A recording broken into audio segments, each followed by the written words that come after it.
Ali Baba était un jour dans la forêt et il avait fini de couper assez de bois pour faire la charge de ses ânes lorsqu'il aperçut une grosse poussière qui s'élevait en l'air et qui avançait droit de son côté.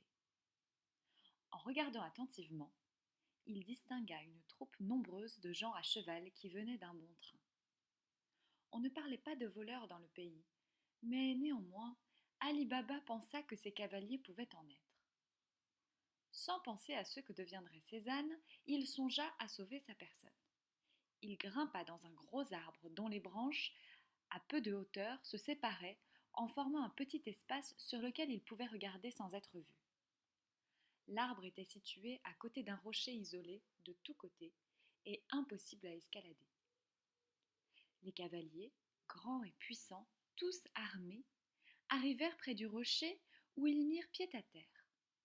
Et Ali Baba, qui en compta 40, en voyant leur mine et leur équipement, sut qu'ils ne se trompaient pas et qu'il s'agissait bien de voleurs. Chaque cavalier débrida son cheval, l'attacha, lui passa au cou un sac plein d'orge qu'il avait apporté sur la croupe, et ils se chargèrent chacun d'une valise attachée au cheval. Les valises semblaient lourdes à porter. Un des voleurs, qui semblait être le chef, chargé de sa valise comme les autres, s'approcha du rocher tout près du gros arbre dans lequel se dissimulait Ali Baba.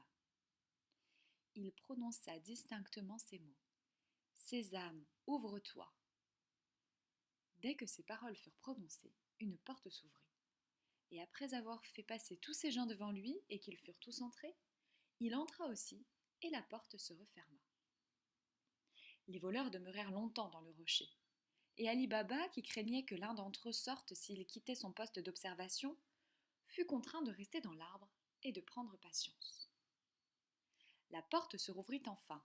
Les 40 voleurs sortirent, en premier le chef qui regarda défiler devant lui tous ses compagnons avant de dire « Sésame, referme-toi !» Chacun retourna à son cheval et remonta dessus après avoir replacé la valise. Le capitaine se mit en tête et tous repartirent par où ils étaient venus. Ali Baba les suivit longtemps du regard. Ils peuvent avoir oublié quelque chose et revenir, pensa-t-il. Puis, il se demanda si les paroles prononcées par le chef auraient le même effet si c'était lui qui les disait.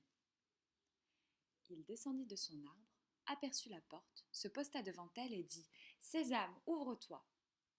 Et instantanément la porte s'ouvrit toute grande. Ali Baba s'attendait à voir un lieu sombre et fut surpris de se trouver dans un endroit bien éclairé, car on avait creusé une voûte qui recevait la lumière du jour par une ouverture pratiquée au sommet.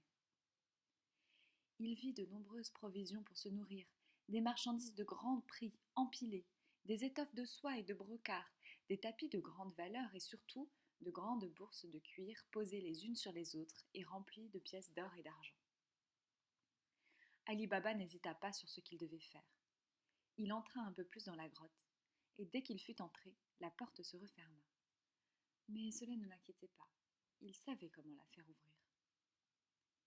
Il s'intéressa aux pièces d'or et en enleva un peu de chaque sac. Il en retira une quantité suffisante pour charger ses 3 ânes. Il rassembla ses ânes qui s'étaient dispersés, les chargea des pièces d'or qu'il dissimula avec des morceaux de bois posés par-dessus. Quand il eut terminé, il se plaça devant la porte et prononça « Sésame, referme-toi !» Et aussitôt, la porte se referma. Cela fait, Ali Baba reprit le chemin de la ville.